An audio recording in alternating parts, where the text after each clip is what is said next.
Insight Consulting Jakarta dan trainer IPSI Pangkal Pinang. Beliau juga adalah anggota PSDM Indonesia DPD Jawa Barat, menjadi narasumber di BRI, PT Ethos, Bulog, Bea Cukai, dan Kemendikbud, dan masih banyak lagi. Untuk itu, saya persilahkan kepada Ibu Rahma SIP MSI untuk memaparkan materinya. Baik, selamat pagi semuanya. Assalamualaikum warahmatullahi wabarakatuh. Di sini tercatat ada 137 partisipan yang nggak bisa saya sapa satu-satu. Tapi saya ingin mengucapkan mohon izin pada Ibu Dewi dari Arizona sana. Saya mohon izin menyampaikan materi kepemimpinan ini. Mungkin next-nya kita akan kolaborasi dengan tema Women Leadership dengan Ibu Dewi. Baik, untuk semuanya harapan saya kegiatan ini bisa terus berjalan ya, karena gimana pun juga kita nggak bisa off dengan kegiatan-kegiatan kita sehari-hari. Terima kasih untuk kepercayaannya untuk memberikan pada saya. Hari ini saya menjadi narasumber, sharing aja mungkin, karena saya hanya diberikan waktu 45 menit, plus dengan beberapa pertanyaan ya. Saya pikir itu juga nggak akan terlalu banyak optimal, jadi kita bergerak cepat aja. Tapi mudah-mudahan esensinya bisa Bapak Ibu, teman-teman, adik-adik semuanya bisa terima dengan baik.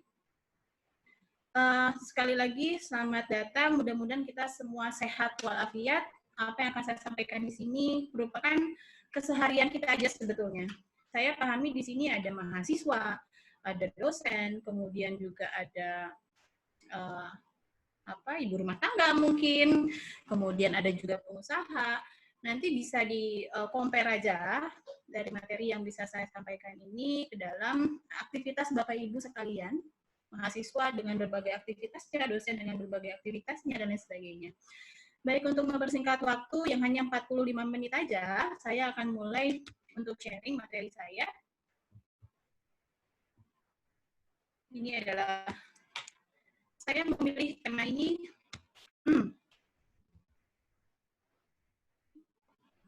ya, ini adalah tema yang saya pilih, yaitu Leading in Times of Crisis.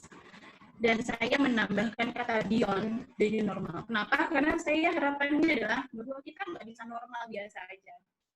Bahwa kita punya standar, kenapa kita nggak bisa di atas normal. Jadi beyond itu melampaui batas normal. Kalau kita punya kehidupan yang dari awal sebelumnya, sebelum COVID semua terjadi dan merubah kehidupan kita segalanya, maka kita sekarang dipush untuk kembali hidup normal. Tetapi dalam framework leading, dalam framework kepemimpinan, apakah kita bisa melakukan yang lebih dari normal sebelum pandemi itu terjadi? Itu harapan saya.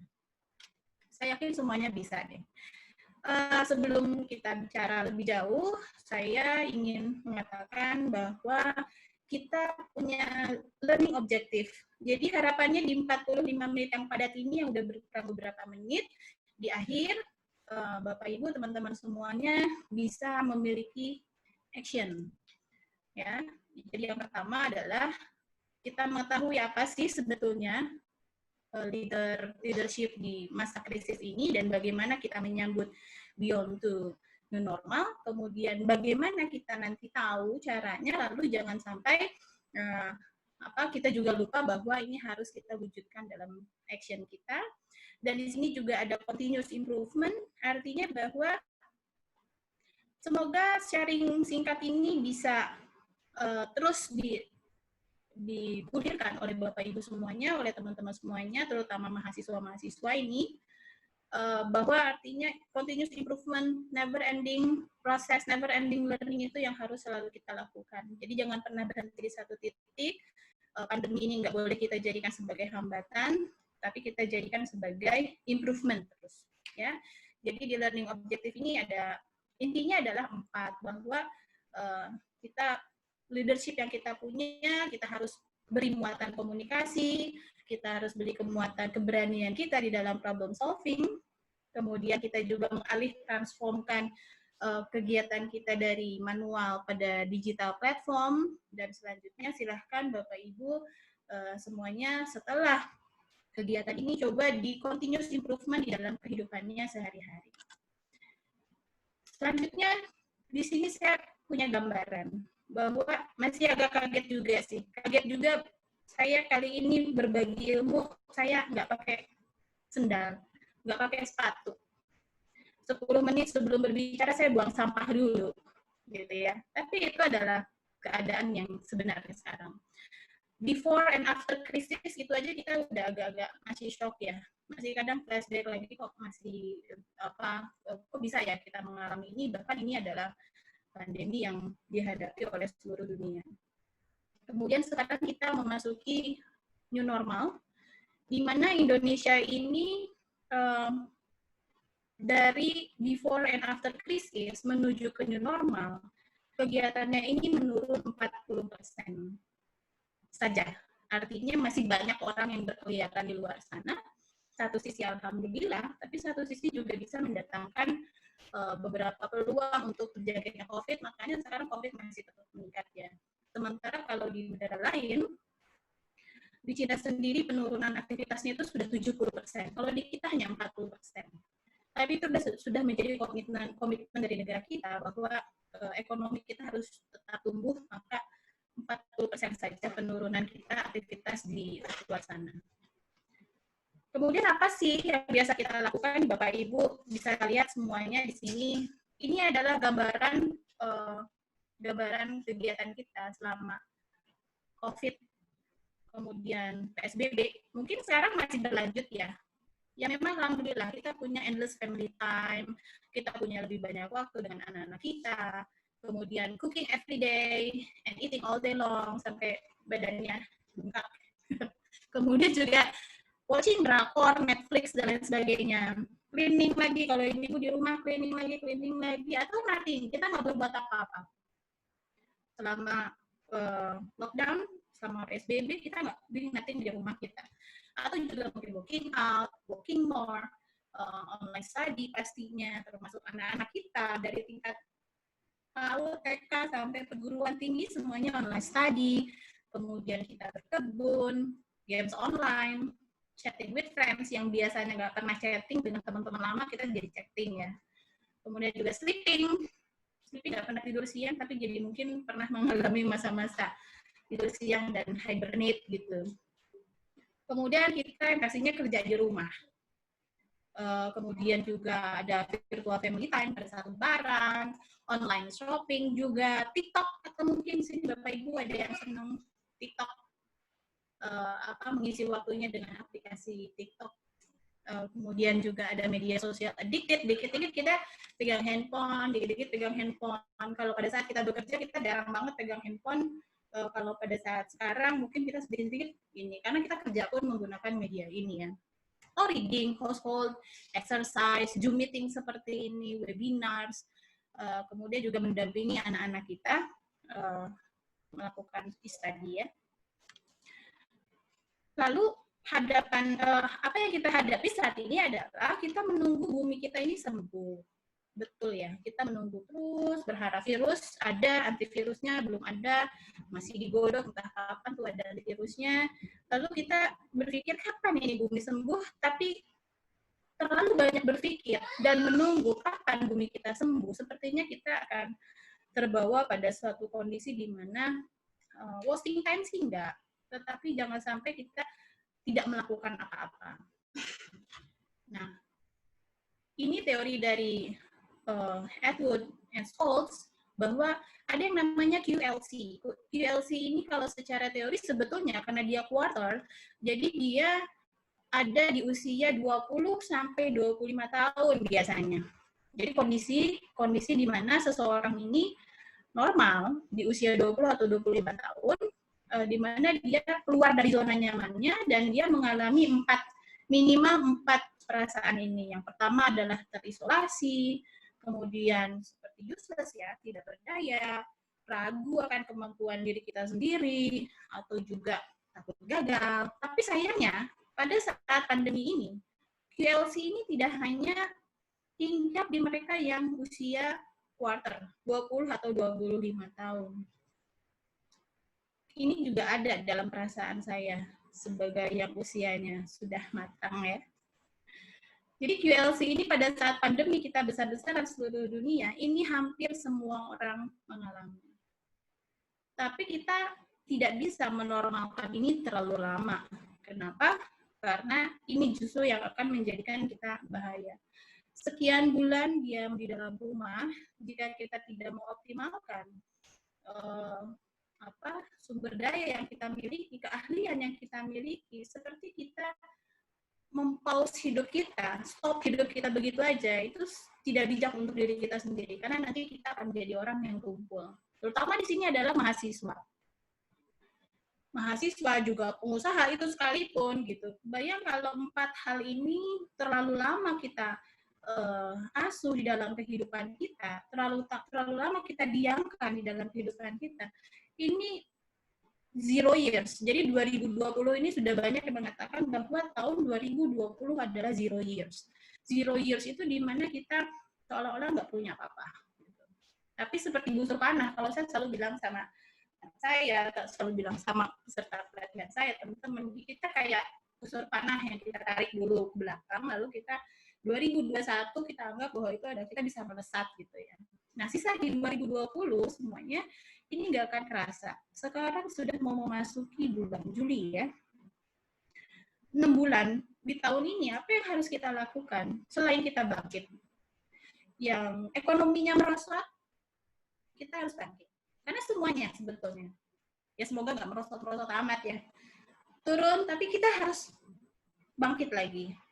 Nah ini yang harus kita gali dari saat ini, bahwa kita keluar dari kondisi normal, tetapi kita harus beyond the normal. Gimana caranya kita berpikir? Memang semuanya diawali dengan berpikir, tetapi level pemikiran nggak akan ada apa-apanya kalau tanpa aksi. Level perencanaan nggak akan berhasil kalau kita tidak mengeksekusi. Nah, saya mengutip dari surveinya EQPOL. Ini emang versi Amerika punya, tetapi saya yakin hampir semua orang seperti ini. Kalau Bapak Ibu bisa lihat di sini, ada di semuanya lihat di sini, apa sih yang akan orang lakukan? Apa sih yang akan Anda lakukan after this crisis is over? Yang pertama, yang paling utama, 41% itu berpendapat bahwa kita nggak mau balik lagi sama pandemi ini. Pasti kan?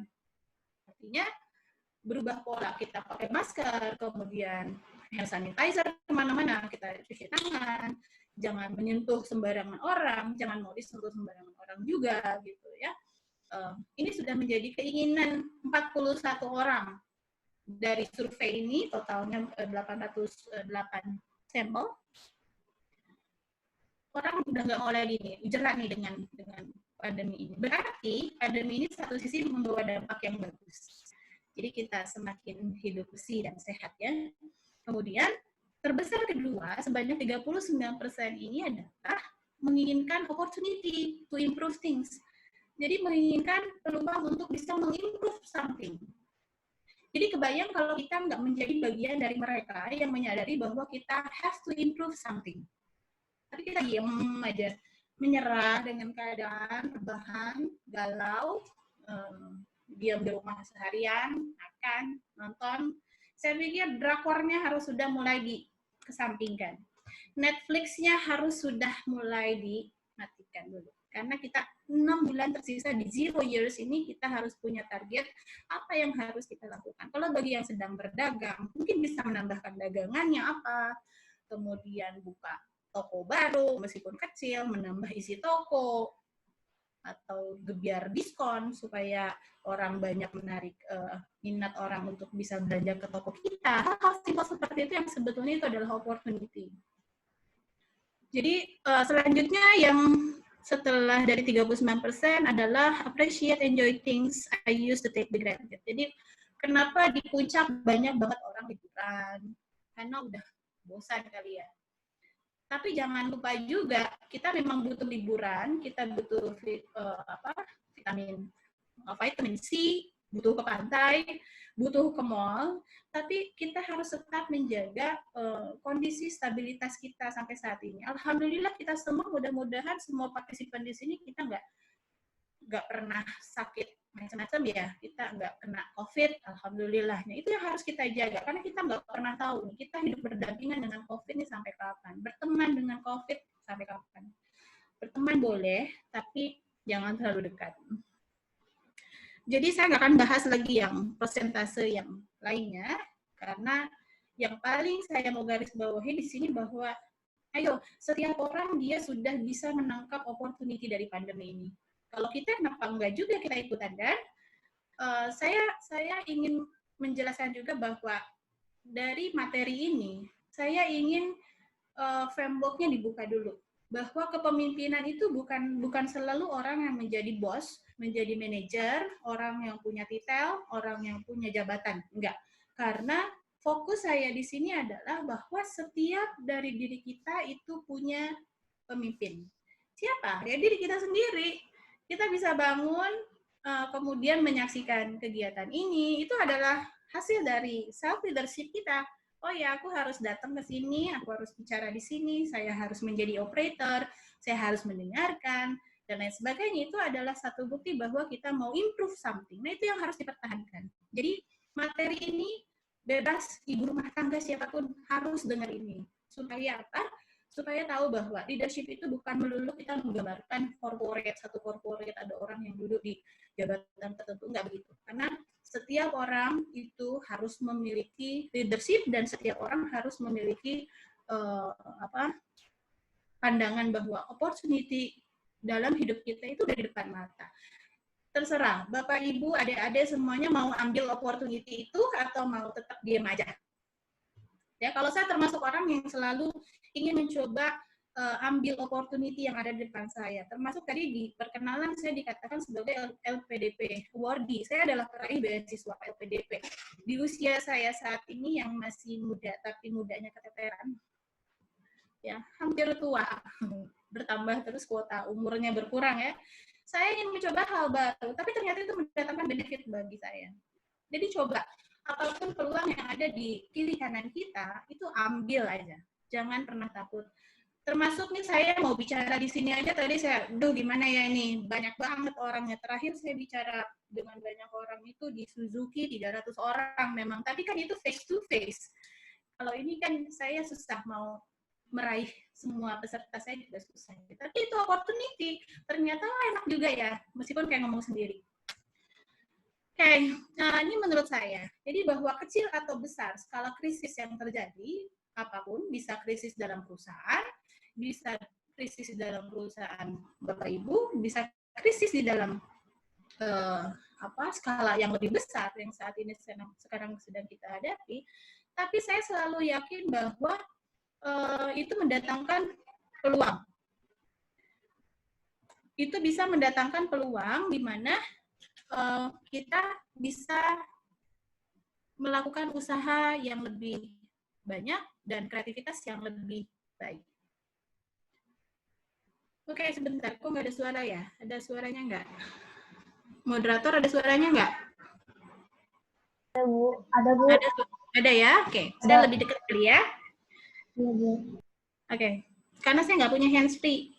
Hands-free-nya ketiduran. Jadi keinjak, jadi kabelnya pada putus.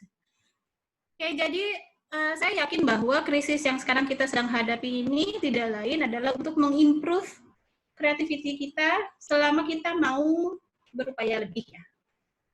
Di sini juga saya mengatakan bahwa just keep moving on and up. Moving on terus berjalan, tadi sudah dikatakan. Kalau up itu apa? Gitu. Saya nggak mau bicara banyak karena saya juga belum menjadi ustazah. Pemahaman keislaman saya masih sedikit ya. Tetapi yang saya tahu dalam keseharian saya, ketika kita melibatkan up, Tuhan kita, melibatkan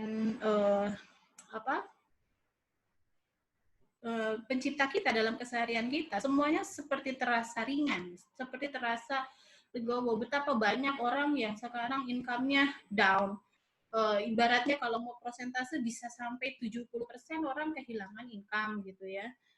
Kemudian dari sisi kesehatan kita mau keluar rumah was-was gitu. Tapi kita harus tetap moving on. Maka kalau nggak ditambah dengan moving up, kita sepertinya nggak akan balance ya. Jadi saya selalu mengatakan ke siapapun bahwa selain kita berjalan terus, kita maju terus, meningkatkan kompetensi, kualitas, menambah income, dan lain sebagainya, don't forget to moving up. Karena itu adalah modal terbesar kita. Ini yang mudah-mudahan kalau untuk Bapak Ibu dosen saya nggak berani ngomong nih, tapi kalau untuk mahasiswa, yuk kita di usia muda mencoba balancing itu. Jadi terus Anda bekerja, berkegiatan, beraktivitas, tetapi don't forget to moving up. Jangan lupa untuk moving up ya. Sedikit-sedikit lah kita sama-sama belajar ya. Lalu kita masuk ke how to start a new normal life. Yang pertama adalah security safety COVID. Jadi kita harus memastikan bahwa ini semua safety untuk Anda, untuk saya sendiri, untuk family kita, untuk employee dan customer. Memang ini mengeluarkan budget tambahan mungkinnya, termasuk di kantor kita begitu di garda depan harus ada tembak suhu dan lain sebagainya, tetapi itu memang yang harus kita lakukan. Dan sebagai seorang pribadi, kita juga harus mempunyai terapi kita sendiri untuk diri kita, entahlah bikin ramuan apa gitu ya, vitamin dan lain sebagainya, karena saya yakin dalam setiap tubuh yang sehat ada jiwa yang kuat. Ya, saya selalu yakin itu. Ketika kita sehat, boro-boro kita akan mikirin sakit kan, kita nggak pikiran yang macam-macam, tapi kita bisa terus moving on. Kemudian digital transformation, ini yang perlu kita pahami bahwa kita sudah mengalih transfer pekerjaan kita semuanya by online. Kita sudah mulai meninggalkan tulisan-tulisan. Kita udah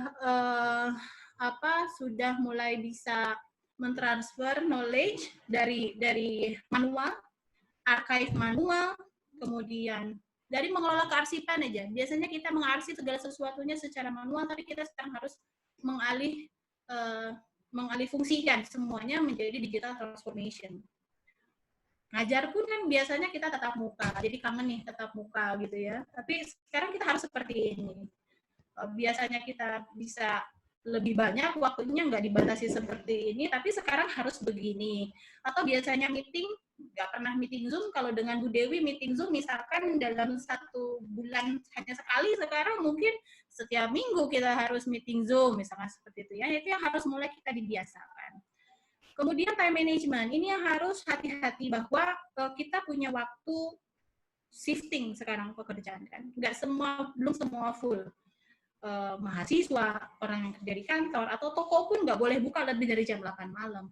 Artinya, kita harus bisa use downtime productively. Kita harus bisa membagi waktu aktif kita ini secara produktif. Karena jangan sampai waktu yang kita punya ini sempit, lalu kita doing nothing, tiba-tiba kita masuk ke kantor, tapi kita berselancar media sosial, berselancar internet, dan lain sebagainya, masih nonton yang lain-lain gitu. Lalu waktunya udah sempit karena kita masih baru masuk ke new normal. Kita belum masuk pada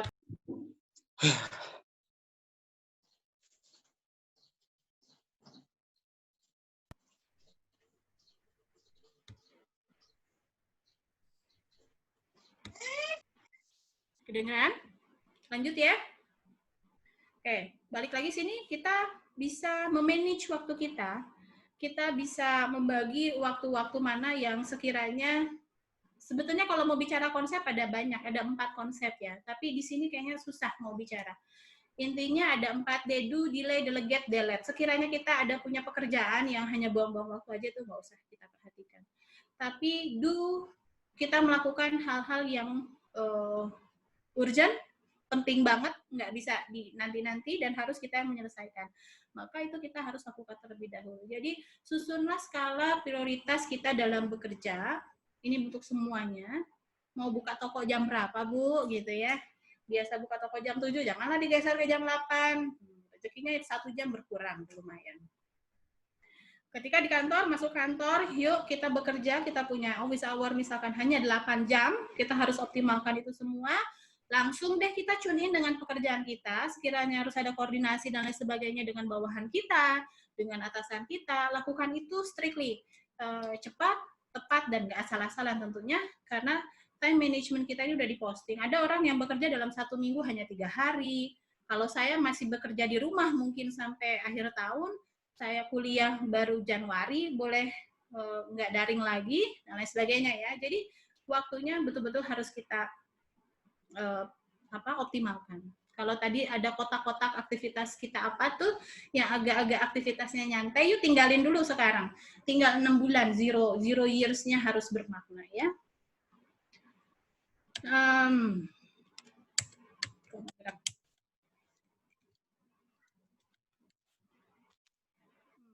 Oke. Go beyond normal yang pertama adalah be a leader of yourself.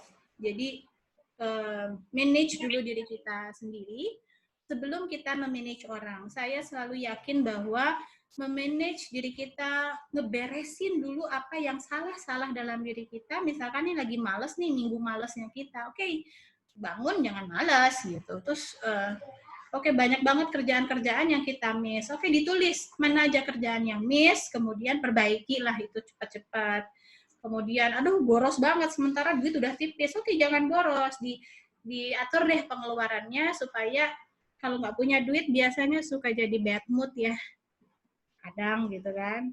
Jadi supaya nggak bad mood, duitnya di-keep dulu sesuai pengeluarannya harus yang sesuai prioritas. Itu diberesin dulu. Kita yang malas bangun, kita yang mager, itu diberesin dulu. Kita harus go beyond normal. Nggak normal doang ya, tapi tidak hanya normal aja, tapi go beyond normal. Kemudian kalau kita sudah memberesi diri kita ini dengan apik, dengan baik, maka kita bisa move untuk leading people in time of crisis. Baru konsentrasi kita bisa merubah konsentrasi untuk bisa nge-lead orang. Karena pribadi kita sudah beres nih, urusan kita dengan diri sendiri udah beres. Yuk kita mulai mengarahkan nih orang lain harus seperti apa, ya? Menata orang, menata organisasi.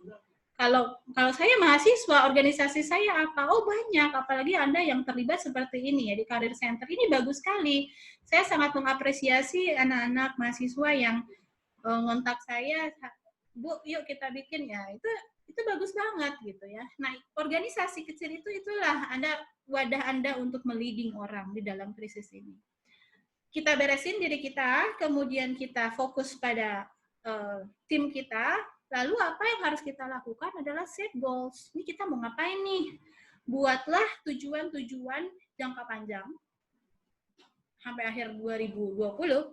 Kalau saya udah punya planning hidup saya sampai 2021 dan 2022 itu udah kebayang saya harus ngapain. Tapi jangan lupa ketika kita menyusun tujuan kita mau ngapain, apa yang harus kita lakukan, don't forget to adjust. Jangan lupa bahwa kita harus mengukur diri. Di organisasi kita sumber dayanya nih bisa ngikutin apa enggak gitu. Contoh, saya mau buka cabang bakso tambahan. Tapi kita nggak punya orang yang bisa nongkrong di toko itu, oh berarti jangan dulu. Gitu. Tapi kalau merasa punya, SDM kita punya, resource kita punya, duit kita ada, kemudian kita mau mencoba bisnis yang lain, oh fine, silahkan itu dicoba. Kembali lagi saya ingatkan bahwa kita punya perencanaan yang bagus, tetapi kita nggak coba, sia-sia. Kita punya perencanaan yang bagus, kemudian kita tidak mencoba menganalisis plus minusnya, sia-sia juga. Jadi jangan berhenti di perencanaan. Kadang aku mau gini, saya mau gitu, saya mau melakukan ini, saya mau sekolah ini, bla bla bla bla bla. Tapi ujungnya nggak ada yang selesai. Itu kenapa? Mungkin kita kurang bisa mengukur diri kita. Jadi kalau Anda mau melakukan sesuatu, tetapi Anda rasa Anda bisa, lakukan itu. Jangan ditunda lagi. Sama dengan organisasi. Kalau kita mau melakukan sesuatu di organisasi kita, mau mengembangkan, dilihat plusnya, minusnya di mana, kita bisa lanjut. Kalau nggak bisa, di hold dulu, tapi coba cari alternatif yang lain. Ya, mahasiswa yang lagi skripsi, yang lagi tesis, termasuk saya disertasi, anak-anak yang lagi nyusun LTA, kita tujuannya adalah lulus. Kita tujuannya bikin paper, lalu lulus. Tapi ambil datanya aja susah. Oke, coba dicari alternatif. Gunakan data-data yang sifatnya sekunder. Kita penelitian, tapi nggak primer, karena nggak boleh kita ketemu orang, gredek-gredek langsung ke kantor orang, kita nggak boleh. Jadi, coba kita pakai data sekunder. Yang penting goals kita tetap sampai. Jadi ya harus dimaklumi bahwa di tahun ini kita punya anak saya aja angkatan corona. Angkatan corona nggak ada ujian, nggak ada apa, tapi sudah dimaklumi aja. Kemudian kita yang lagi menyusun tugas akhir, tesis, skripsi, dan lain sebagainya, seperti isinya kok nggak paripurna gitu ya. Ya coba dicari lagi semaksimal mungkin data-data secara sekunder dari web, dari dokumen, dari mana itu dipakai dan coba komunikasikan dengan dosen Anda ya. Tadi saya menyinggung hal yang pertama, be a leader of yourself. Di sini namanya soft skill. Kalau tadi kenapa mahasiswa Arianti selalu bicara soft skill? Karena kita memang selalu memasukkan muatan-muatan soft skill. Belajar teori mah gampang, tapi belajar soft skill itu sampai tua. Never ending proses. Jadi soft skill itu enggak kita pelajari di kampus manapun. Jadi Bapak Ibu yang di sini sudah beraktivitas meninggalkan dunia sekolah, jangan khawatir, Bapak Ibu juga masih bisa mempraktekkan soft skill ini. Ini berapa menit ya saya bicara, mudah-mudahan masih cukup. Jadi soft skill kita sebagai leader bagi diri kita sendiri minimal adalah yang pertama nilai-nilai utamanya pelayanan. Saya melayani Bapak Ibu dengan sharing sedikit ilmu yang saya punya. Operator melayani kita semua, Bapak Ibu juga melayani kita, senang banget kita ada event gini, Bapak Ibu datang gitu ya, beratensi, ini pelayanan. Kemudian ada unsur rendah hati, integritas, itu adalah soft skill. Kemudian apalagi nih, keterampilan pribadi adalah pengelolaan stres. Ada yang stres nggak di sini? Mungkin kita pernah mengalami stres, tapi jangan berkepanjangan. Stres, di atas stres ada burnout. Burnout itu kayak raga kita sehat, tapi isinya kosong gitu ya. Itu yang harus dihindari karena kita adalah bisa masuk ke sini aja kita berarti orang-orang yang punya makna ya. Jadi kita nggak usah lah kita kalah sama stres. Mundur dulu, nanti kita maju lagi ya. Seperti tadi anak-anak, mungkin memang kita harus menurun dulu nih. Baik dari fisik, psikis, emosional, dan lain sebagainya. Tapi kita harus menggenjot diri kita supaya bisa lebih bagus lagi. Kemudian selalu belajar, jangan berhenti belajar. Berbagai media sekarang sudah memberikan peluang kita untuk selalu belajar. Kemudian membangun motivasi diri sebelum kita memotivasi orang lain. Berani memecahkan masalah dan decision making. Lalu yang lainnya saya nggak bahas yang selebihnya ya, kecuali di sini ada komunikasi. Jadi saya selalu yakin bahwa komunikasi itu adalah kunci segalanya. Mau era new normal, era sebelum COVID, era pandemi, komunikasi itu saya percaya banget bahwa kita bisa hidup berdampingan seperti ini karena kita punya sinergitas dalam komunikasi. Dan selayaknya komunikasi ini terus dipahami bahwa bukan cuma komunikasi dua arah, tetapi komunikasi yang positif itulah yang harus selalu kita bina ya. Kita dengan bawahan kita dengan anak kita dengan orang tua, dengan saudara mungkin gitu ya. Komunikasi itu ya gampang-gampang susah. Jadi banyak orang yang gagal berkomunikasi karena apa? Nggak sepaham, karena mungkin salah menginterpretasikan sesuatu, karena mungkin kalau dari bahasa tubuh juga salah paham gitu ya, tadi saya katakan. Jadi komunikasi ini tidak seperti hanya asal bicara nih, saya lagi komunikasi dengan Bapak Ibu semuanya, bukan berarti saya asal nyap, tapi Bapak Ibu ngahuleng aja ya, apa ngahuleng tuh, jadi ngelamun aja nih, apa nih orang ngomong gitu ya, nggak jelas gitu. Nggak begitu, jadi komunikasi itu harus bisa dipastikan bahwa apa yang ada dalam benak kita, ini diterima secara utuh oleh lawan bicara kita, oleh pasangan hidup kita, oleh anak-anak kita, oleh mahasiswa kita, oleh semuanya.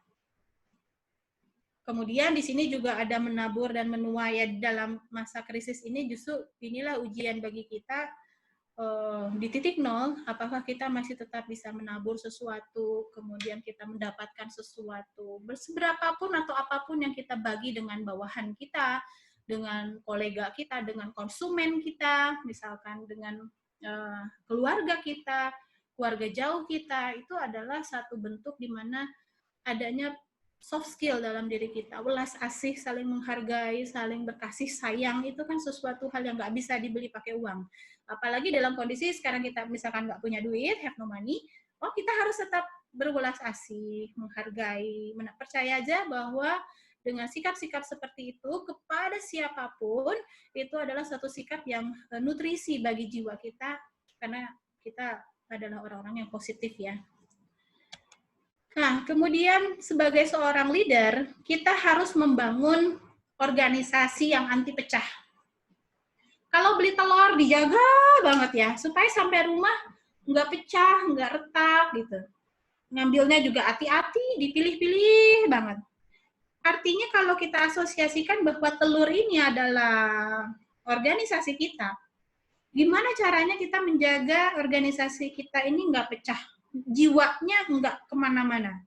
Bahwa ketika setiap karyawan itu ada di rumah, tapi tetap dia mau melayani konsumennya. Bahwa ketika kita nggak keep in touch dengan bawahan kita, tapi kita tetap memantau bawahan kita. Karena kalau organisasi nggak berjalan satu arah, nggak bulat, maka jiwanya kan nggak ada. Gitu. Nah, ini yang menjadi tantangan bagi kita semua, terutama bagi Bapak Ibu yang memang menduduki satu jabatan, bahwa gimana caranya kita menjaga telur-telur kita itu tetap utuh. Telur-telur kita itu nggak pecah, telur-telur kita ini kepake tanpa menjadi basi. Telur-telur kita ini tersimpan rapih, telur-telur kita ini layak dimakan oleh konsumen kita, itu yang harus kita pikirkan. Caranya bagaimana? Handling organization with care. Memang kita harus ekstra. Tadi saya katakan ekstra effort. Berusaha ekstra. Yaitu ekstra perhatian, ekstra komunikasinya, kemudian ekstra koordinasinya. Mahasiswa kita nggak pernah ketemu, tapi koordinasilah dengan kita. Kita punya WAG dan lain sebagainya. Ya, WA group. Ini agak pabelit ya. Jadi, dijaga telur kita, dijaga semuanya, organisasinya dengan care. Nggak tahu nih, saya nggak bisa membedakan antara woman and man leader. Saya sih selalu berharap bahwa katanya menjadi pemimpin perempuan itu lebih careness-nya lebih, tapi nggak juga. Laki-laki juga mungkin lebih cepat tanggap gitu, meskipun kadang lebih cuek. Kalau perempuan lebih kepo, lebih jelimat, lebih detail gitu ya. Tapi itu benefitnya misalkan dari seorang leader perempuan. Jadi nggak masalah bahwa kita perempuan, kita laki-laki. Careness itu harus selalu kita tunjukkan. Meskipun say hello, misalkan di Monday meeting, setiap hari Senin di awal minggu, di akhir minggu, kita bersapa salam dengan organisasi kita, dengan teman-teman Anda sesama mahasiswa, di grup apapun, itu kayaknya perlu tetap kita lakukan. Nah, sekarang beralih untuk melit orang lain. Apa yang pertama kita lakukan adalah komunikasikan visi kita ini secara jelas. Bapak Ibu maunya ngapain nih, organisasi kita ngapain? Anda dengan teman-teman Anda buka usaha, tujuannya apa? Visinya apa? Ini harus bisa disampaikan. Jangan sampai kita menyimpan visi kita, hanya kita dan Tuhan aja yang tahu, orang lain nggak jelas nih, Rahma maunya apa sih? Gitu ya. Ini harus disampaikan, ini kita maunya apa? Kalau kita mau misalkan hotel, kita punya hotel nih. Hotel kita kan nggak boleh buka. Yuk diganti deh hotelnya, dialih fungsikan menjadi tempat karantina mungkin, ya. Tapi komunikasikan segala sesuatunya sehingga seluruh orang yang ada dalam organisasi kita ini tahu betul apa yang kita inginkan. Kemudian jangan lupa untuk selalu menenangkan ketakutan internal. Kita hari ini nggak kena COVID. Minggu depan kita kemana, harus pindah kota, bergerak dengan aktivitas yang biasa, lalu di sana masih pandeminya masih banyak yang positif gitu ya. Kemudian kita balik lagi, itu kan ketakutan, kita kerja dengan ketakutan. Selalu tanya orang, apa ketakutannya. Jadi menyentuh secara pribadi, dalam artian menyentuh apa perasaan seseorang, pegawai kita, itu tanya, ketakutan apa yang sedang dia hadapi. Jangan sampai orang di tim kita, di dalam organisasi kita, di keluarga kita, ini punya ketakutan berlebih, sehingga ini menjadi hambatan untuk kita bisa hidup bulan-bulan ke depan sampai betul-betul nih COVID ini nggak ada. Kemudian meyakinkan pihak lain, nggak yakin adalah konsumen kita. Banyak banget orang-orang yang beralih profesi ya. Entah nih teman saya masuk di sini apa enggak. Tadi dia nanya link. Banyak orang yang konsultan kemudian dia merambah juga bisnis kuliner. Ada juga orang yang bisnis bawang putih gitu tiba-tiba gitu seperti begitu harus merambah dunia yang nggak pernah dia garap sebelumnya, tapi dia mencoba untuk meyakinkan pihak lain untuk survive dan sebagainya. Itu lakukan. Kemudian update secara sering apa yang sedang, telah, dan akan terjadi. Ini teknik forecasting ya, meramalkan. Kira-kira kita harus ngapain nih ke depannya. Ini yang harus berani dicoba.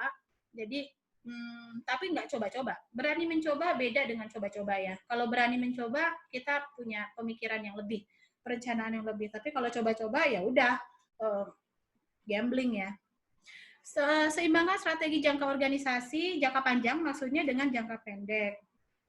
Akhir tahun mau ngapain organisasi kita, 2021 mau apa, tapi jangan lupa bulan depan mau ngapain, 3 bulan mau ngapain nih. Yang mau lulus tahun ini, Anda mau lulus, tapi perjalanan lulus Anda ngapain aja. Kemudian nanti habis lulus Anda mau ngapain aja, sementara banyak sekali perusahaan-perusahaan yang merumahkan sumber daya manusianya. Apakah kita bisa masuk ke situ? Jadi pegawai di mana? Coba kalau sudah bisa cari-cari, silahkan. Tapi kalau enggak, berarti kita harus wirausaha. Ya, kecil-kecilan. Yang penting kita nggak pernah berhenti untuk beraktivitas. Nah, untuk Bapak Ibu yang paham betul, yang sudah punya pengikut nih, udah punya bawahan, jadi jangan pernah kita berpikiran bahwa kita mau memerintahkan orang ini megang kepalanya. Kamu geser kiri, kamu geser kanan. Tapi pegang dulu hatinya. Emotion. Move them with emotion. Jadi sentuh dulu hati mereka. Dengan itu tadi, menenangkan ketakutan pegawai kita, menenangkan ketakutan pasangan kita, supaya mereka juga mau bergerak seperti apa yang kita inginkan. Nah, di sini ada penggabungan gaya kepemimpinan saat krisis. Ini sih saya meramu aja ya. Kalau secara teoretikal ada situational leadership, banyaklah gitu ya. Tapi yang pas, menurut saya yang paling pas untuk beyond the new normal ini adalah menggabungkan banyak gaya kepemimpinan. Jadi jangan menjadi satu pemimpin yang ya kalau udah gitu aja. Kalau saya ya begini, nggak begitu. Tetapi mulai bisa lumer. Artinya berubahlah sesuai dengan situasional yang kita hadapi. Itu namanya situational leadership. Penyesuaian dengan karakter bawahan, dengan kondisi bawahan, penyesuaian dengan income perusahaan yang up and down, penyesuaian dengan tujuan yang mau kita capai, penyesuaian juga dengan konsumen kita yang berubah sekarang tuntutannya gitu ya. Situational leadership. Kemudian menggabungkan juga gaya kepemimpinan krisis leadership. Artinya krisis leadership ini kita berpikir untuk bisa settle, untuk bisa menjadi orang yang terdepan di saat krisis ini terjadi. Karena seperti ibaratnya kapal, kita nih nahkodanya. Kalau kitanya aja oleng, kitanya aja galau, nggak jelas, ini kalau ketika ada ombak, kita mau gimana nih bawa kapal kita, ibaratnya seperti itulah. Kemudian digital transformation leadership. Jadi harus mau mencoba belajar menggunakan teknologi. Zoom ini baru gitu ya. Apa perbandingannya Zoom dengan Google Meet? Nggak bisa pakai Google Meet, pakai ini. Berarti kita mau mencoba. Tadi saya katakan bahwa kita semua pelayanan itu hampir sudah berubah ke arah digital. Enggak lagi manually. Jadi kita sendiri sebagai pelayan konsumen kita harus merubah cara tindakan kita, pola berpikir kita, keinginan kita untuk melayani itu secara digital. Banyak juga tukang sayur sekarang digital. Beli ayam, beli bawang, beli itu digital. Ada ongkirnya kan? Jadi selalu ada plusnya sebetulnya dari peralihan manual ke digital ini, kita dapat lebih sebetulnya. Selama kita memang menangkap bahwa itu ada kesempatan-kesempatan di situ ya. Termasuk plusnya adalah untuk para dosen yang ngajarnya di rumah aja, kita saving money di bensin dong gitu ya. Kita nggak keluar duit bensin, kita nggak keluar duit makan di luar, kita semua makan di dalam rumah. Ada benefitnya kan sebetulnya. Nah, Bapak Ibu semuanya, adik-adik, teman-teman, bisa nggak kira-kira menggabungkan 3 gaya kepemimpinan ini, saya yakin bisa. Kenapa? Karena kita bisa sampai di hari ini, itu secara nggak langsung kita sudah bisa menghandle kehidupan kita, kisruh-kisruhnya dikit tuh udah kita bisa handle ya, tanpa disadari. Ini kalau di gambar ini namanya juga teori ya. Tapi sebetulnya kita semua udah mengaplikasikan ini, jadi jangan pernah khawatir. Krisis ini sudah kita berdampingan dengan mereka ya. Nah, kembali lagi ke sini, situational leadership, crisis leadership, digital ini emang nggak mudah. Jadi emang nggak mudah, tetapi kita jangan pernah miss out, jangan pernah ketinggalan. Kita punya bawahan berapa orang, kita punya tim berapa orang. Kalau kita harus kehilangan tim, maka kita harus kerja ekstra. Banyak teman-teman yang harus merumahkan pegawainya. Artinya kalau roda ban mobil jadi pincang nih gitu. Oke, kalau asosiasinya mobil bannya cuma 3 biji ya nggak bisa jalan. Tapi kita bukan udah mati. Artinya oke, saya kekurangan tim saya, tapi saya tetap harus bekerja ekstra. Maka kita yang harus berpikir banyak gitu ya. Itu harus dimaklumkan. Bagi mahasiswa nggak punya duit tapi harus kuliah plus harus sambil bekerja karena untuk menutupi kehidupan. Oke, lakukan itu. Jangan ngoyo, jangan banyak kenapa.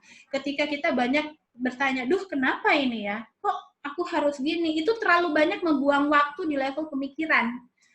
Ayo bergerak gitu. Oke, nggak punya duit, cari duit gitu. Yang nggak punya duit dahduh, kebanyakan mengeluh itu ya. Kadang jadi kita susahnya di situ justru. Jadi masalah yang kita ciptakan sendiri, ya. Nah, krisis leadership ini memang nggak mudah, Bapak Ibu, emang nggak mudah semuanya ya. Artinya itu tadi, kita setiap pergerakan timing dalam kehidupan kita, dalam kehidupan organisasi kita, memang kita harus terus lihat kiri kanan. Seperti the eagle eye, mata elang.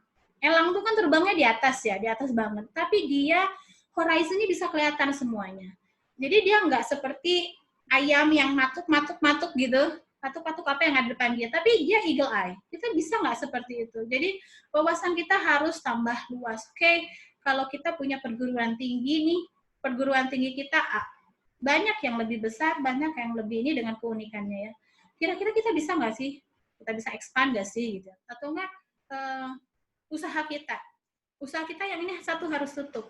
Tapi yang lainnya berpeluang lagi. Kita nggak pernah tahu dulu masker tuh siapa yang melirik bisnis masker, yang pakai motor aja mungkin ya, yang pakai buff gitu. Tapi sekarang masker itu udah unik, ada yang gigi doang gitu ya, banyak dicari. Kita nggak pernah tahu kan. Jadi bisnis-bisnis yang dulu itu nggak pernah booming, tapi sekarang jadi booming. Kacamata transparan, kemudian yang penutupnya seperti itu, shield yang seperti itu, kan kita juga nggak pernah tahu, nggak pernah terpikir seperti itu. Nah, coba dibicarakan dengan tim kita, dengan orang-orang yang kita punya, kita mau ngapain, termasuk jika income di keluarga kita berkurang, yuk ajak istrinya ngobrol, ajak suaminya ngobrol, ajak anak-anaknya ngobrol, termasuk yang selalu saya katakan pada anak saya bahwa kita harus saving money.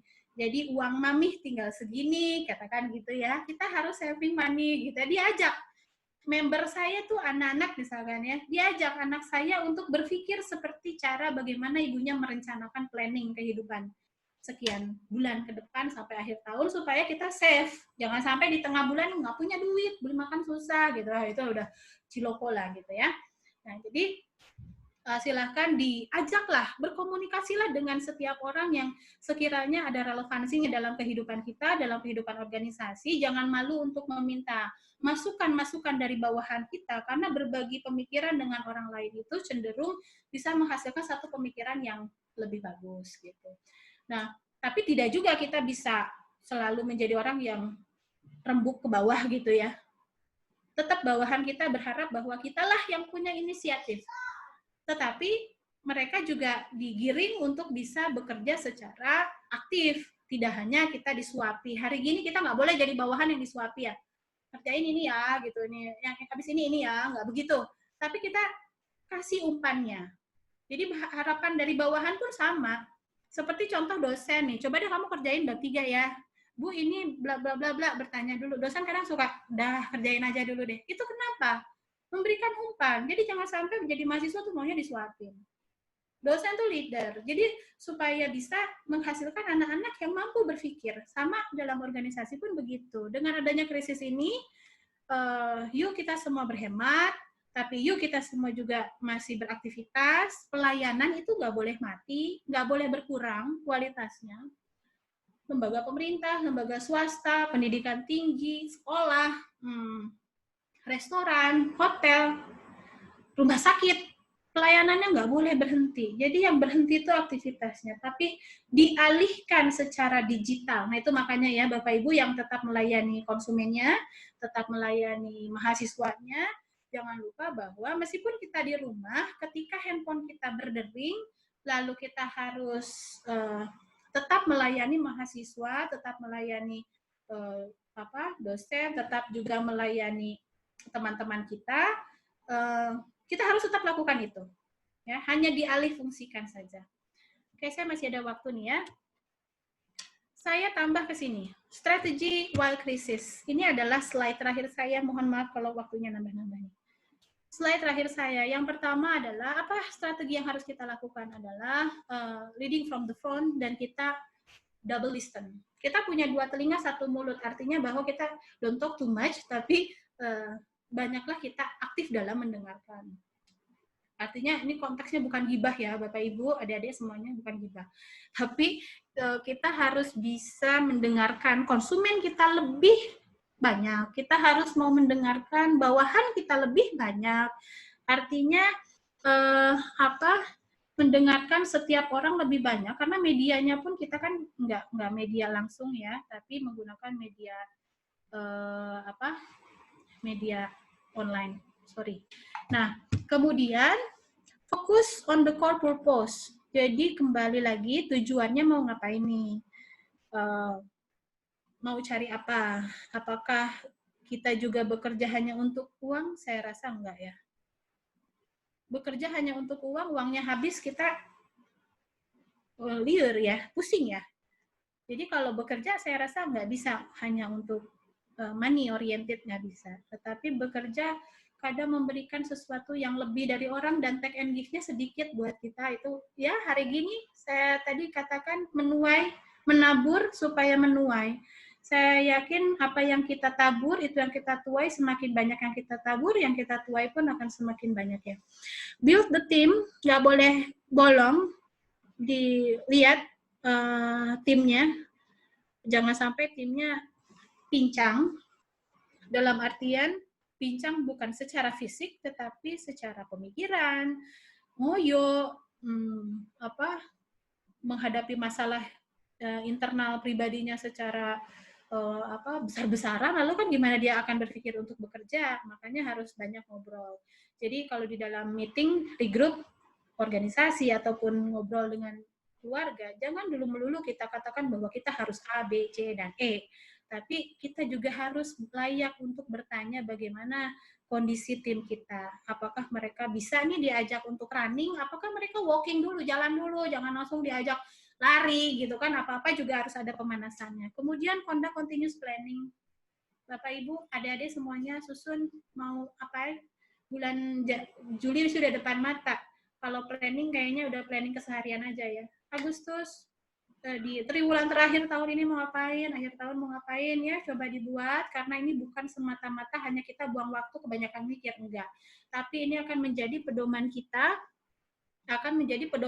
untuk bisa melakukan arah-arah yang kita inginkan. Jadi kalau almarhum bapak saya selalu bilang, kalau kamu mau mobil, bayangkan kamu punya mobil gitu. Kalau kamu pengen studi lanjut, bayangkan kamu studi lanjut, dan alam semesta memang akan menuntun kita ke arah itu, ketimbang kita nggak punya cita-cita, ketimbang kita nggak punya planning kita ngapain ke depannya. Ya, begini deh, yang penting ngopi juga udah asik gitu ya. Cuma kopi yang mengerti diri kita saat ini gitu. Itu ya emang kadang ya betul. Tapi jangan terlena oleh waktu. Planningnya itu tetap harus supaya kita punya arah nih kita mau ngapain gitu ya. Kemudian mitigate the threat. Segera cepat ambil tindakan ketika ada hal-hal yang mencoba mengancam sustainability kita. Kita harus bertindak cepat. Contoh, kayak misalnya saya baca ada waterboom. Saya lupa daerah mana, takut salah kalau ngomong ya. Waterboom karena harus tutup daripada pegawainya dirumahkan, sekarang waterboomnya alih fungsi menjadi tambak lele. Nah ya, lucu juga memang, tapi oh ya juga ya gitu, daripada dia punya space kolam lalu nggak diapa-apain, lebih baik dia dijadikan tambak lele gitu. Lelenya tumbuh bisa dijual, ada benih tanam lagi, gitu. Kreatif banget gitu ya. Jadi jangan sampai kayak nanti kolamnya malah nggak berfungsi sama sekali, retak, udah nggak bisa dipakai, ujung-ujungnya tanah tak bernyawa gitu. Kemudian tell the story, pengalaman-pengalaman. Ada teman saya yang pada kondisi begini dia lebih banyak, Mbak, kalau aku lebih banyak bersilaturahmi dengan orang. Tapi ternyata begitu kita ngobrol di minggu ini, ternyata dia punya usaha-usaha lain. Hasil dari apa? Berbagi pengalaman dengan orang lain.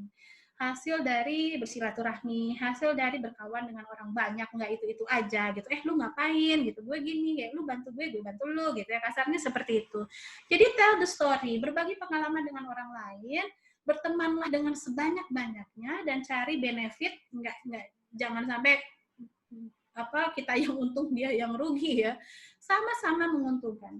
Kemudian profit from the crisis. Selalu ada hikmah dari krisis ini, selalu ada plusnya dari krisis ini, termasuk anak saya tambah kiloannya karena dia dekat dengan saya, diasuh sama saya sekian bulan, kiloannya nambah gitu kan. Kemudian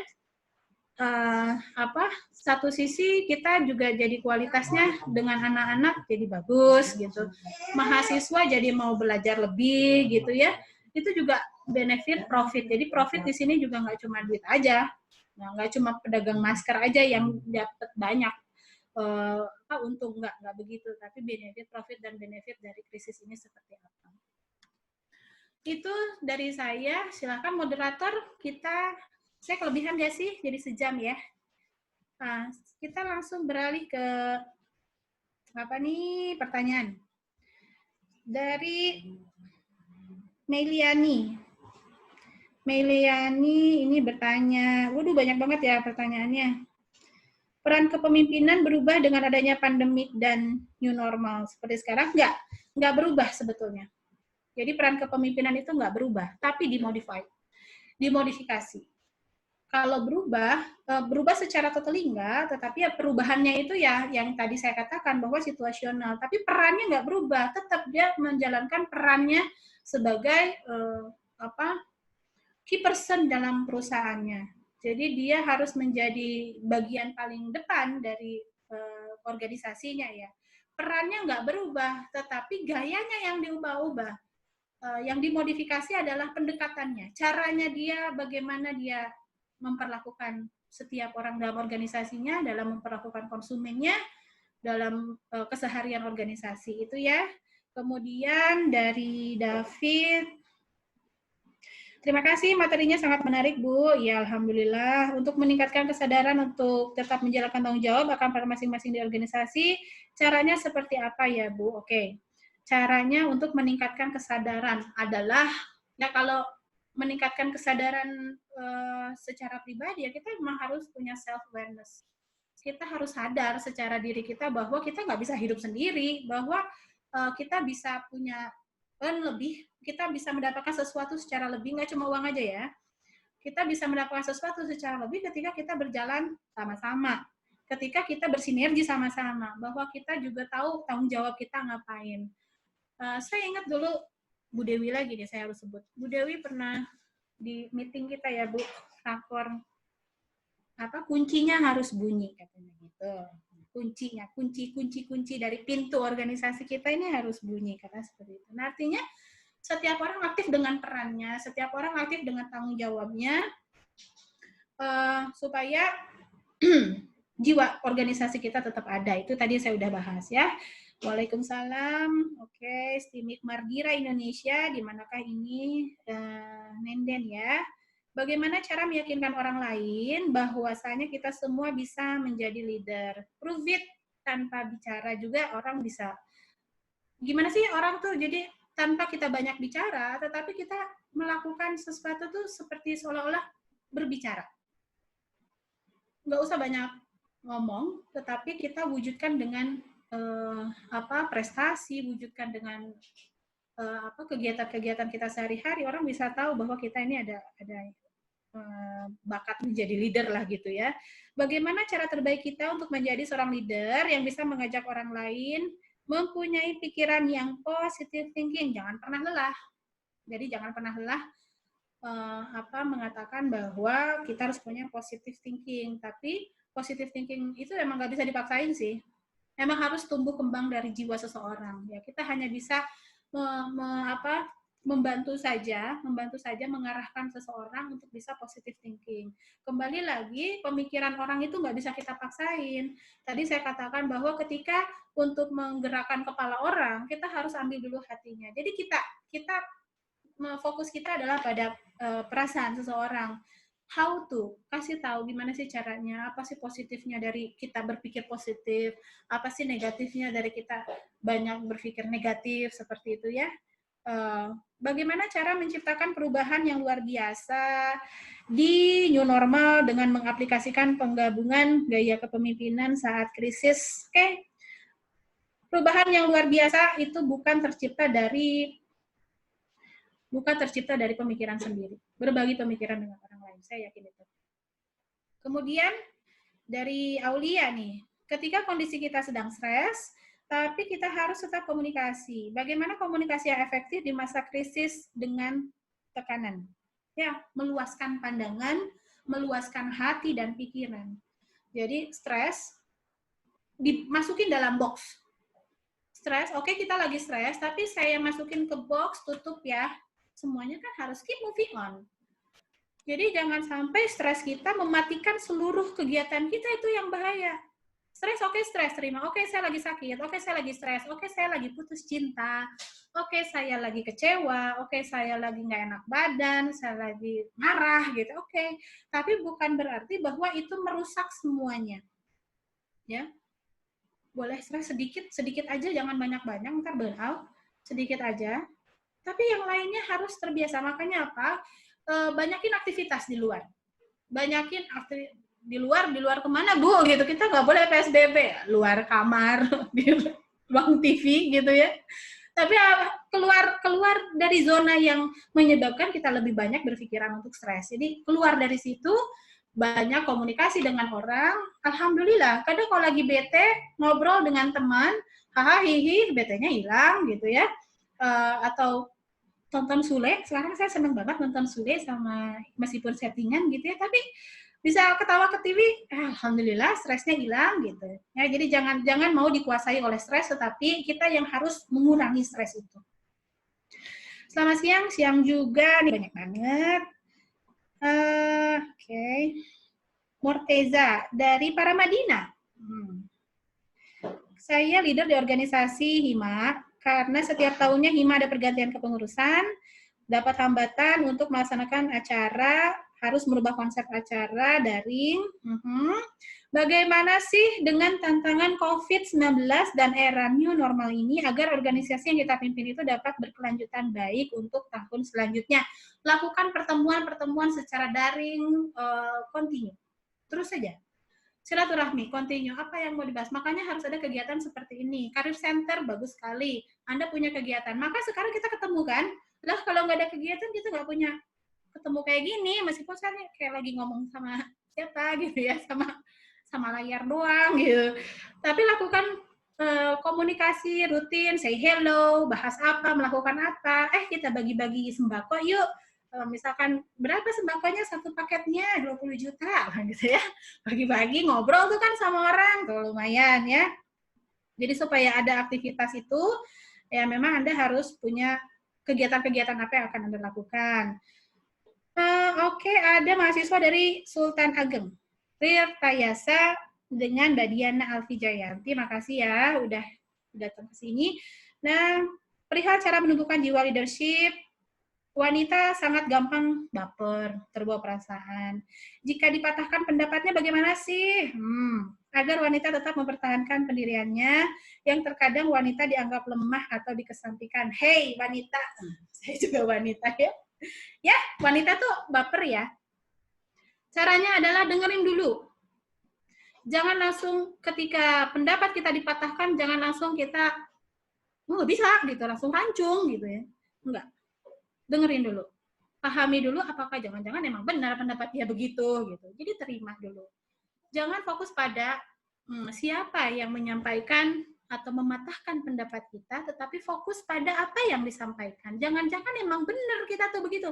Rahma kamu tuh nyebelin ya, dengerin aja dulu. Jangan-jangan emang iya saya nyebelin gitu. Jangan sampai Rahma nyebelin. Enggak, aku nggak nyebelin gitu. Padahal emang nyebelin, rugi di kita dong. Ya, kita jadi tidak bisa menganalisis diri kita sendiri ya.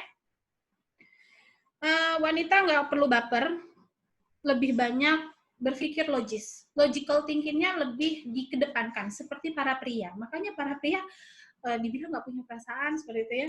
Kenapa? Karena mereka logical thinking, logika berpikirnya lebih dikedepankan dibandingkan dengan perasaannya. Ini masih dari Sultan Ageng Tirta Yasa. Oh ya, ini sudah, sorry. Eli dari, mana ini? Di masa pandemi ini sebagai seorang pemimpin dan seorang wanita yang harus bertanggung jawab dengan kondisi ekonomi yang memburuk, bagaimana caranya memberikan pengertian pada bawahan yang pada akhirnya harus terdampak dengan pandemi saat ini. Komunikasi. Betul, secara ini kita harus berkalkulasi di dalam memanage keuangan perusahaan. Tetap juga mempertimbangkan kesejahteraan timnya, tetap itu harus menjadi pemikiran kita.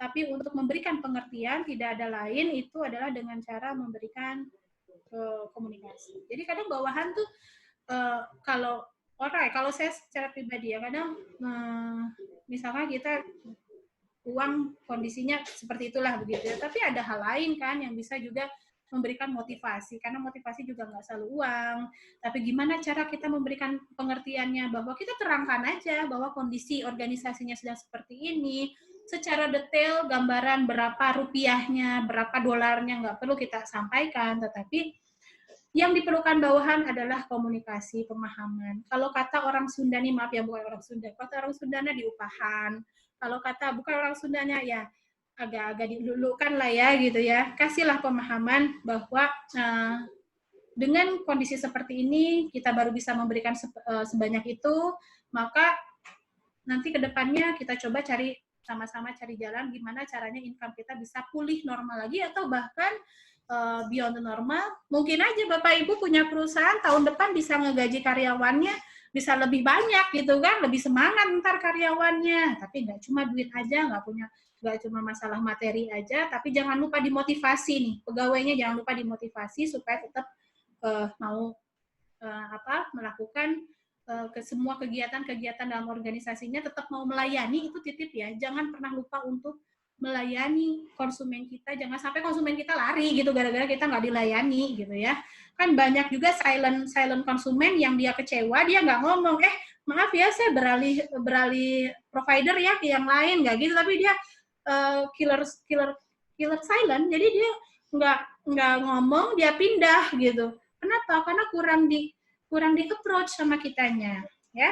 Jadi gimana nanti kondisi ekonomi ini, tapi saya selalu yakin sih sudah banyak cerita di luar sana yang sudah bisa normal lagi, punya perusahaan, dia bisa settle lagi, normal lagi, aktivitas biasa lagi, pelatihan juga kita sudah ada yang in-house training, berjalan gitu ya, artinya kita akan normal lagi. Tadi jangan lupa safety-nya diutamakan ya. Oke, moderator sudah cukup apa gimana nih? Sudah jam 11:30 ya? Apa sudah cukup? Ini nggak ada pertanyaan lagi? Moderator, halo. Halo, moderator. Yuhu. Halo, moderator. Saya sudah selesai. Baik, untuk Bapak Ibu semuanya keep healthy, keep safety, tetap jangan patah semangat, karena apapun yang kita hadapi saat ini pasti ada titik terangnya. Begitu mungkin ya dari saya. Silahkan moderator diambil alih kembali Terima kasih atas kesempatannya. Sehat selalu buat semuanya ya. Billahi taufiq wal hidayah. Assalamualaikum warahmatullahi wabarakatuh.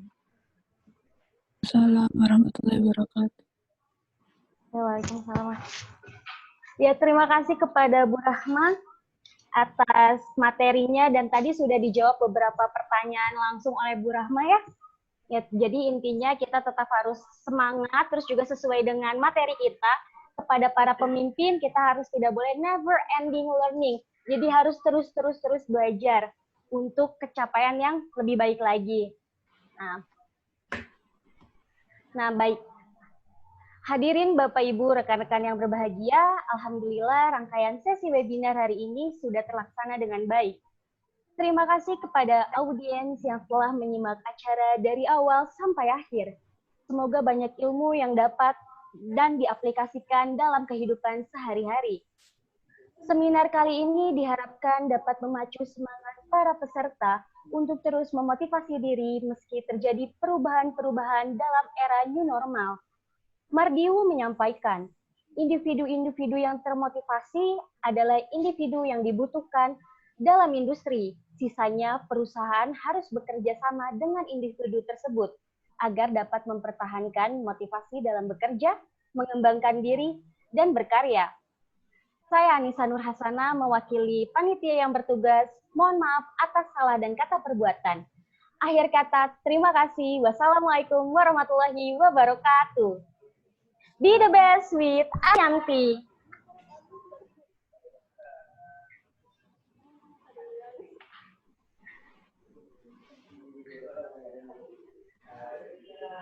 Kenapa itu nggak bisa? Belum biarin seru pada ini.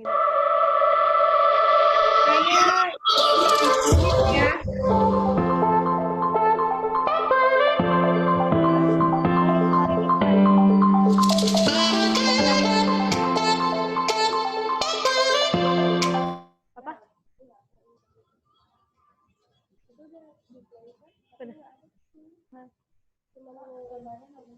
Ini udah beres kan? Udah, tunggu ya, aku nyalain iklan.